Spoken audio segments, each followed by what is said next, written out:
La vapeur a toujours soulevé le couvercle des marmites. Ce qui donne l'idée à Héron d'Alexandrie, un philosophe de l'Antiquité, de fabriquer le premier gadget de l'histoire, l'éolipile. On en restera là jusqu'au XVIIe siècle.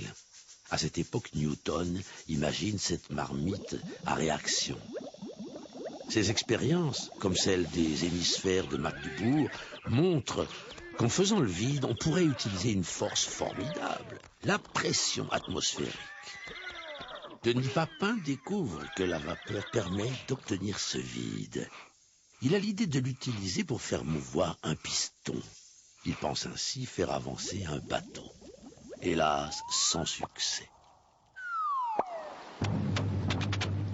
Il n'a pas plus de chance avec sa fameuse cocotte minute.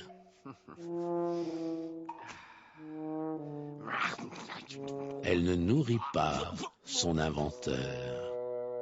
Elle avait pourtant une soupape de sécurité qui fera la fortune des machines à vapeur. Faute d'y avoir pensé, les ingénieurs anglais auront quelques ennuis.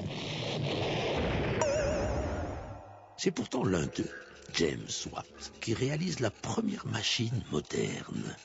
Il invente la bielle, le condenseur, le tiroir, le régulateur. Et il fait fortune en louant ses machines à des industriels en tout genre.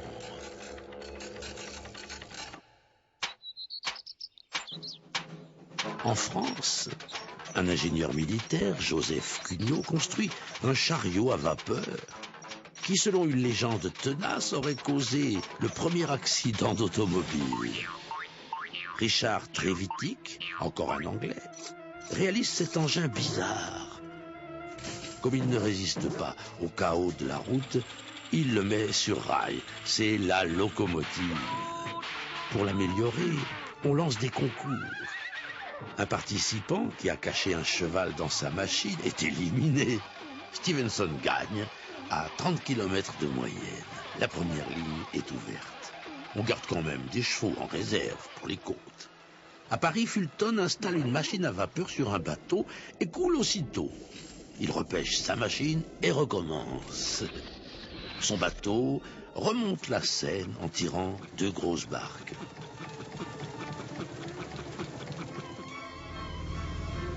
Quelques années plus tard, le Savannah traverse l'Atlantique. En s'aidant de ses voiles, il est vrai, la machine à vapeur est au point. Le charbon va assurer son règne.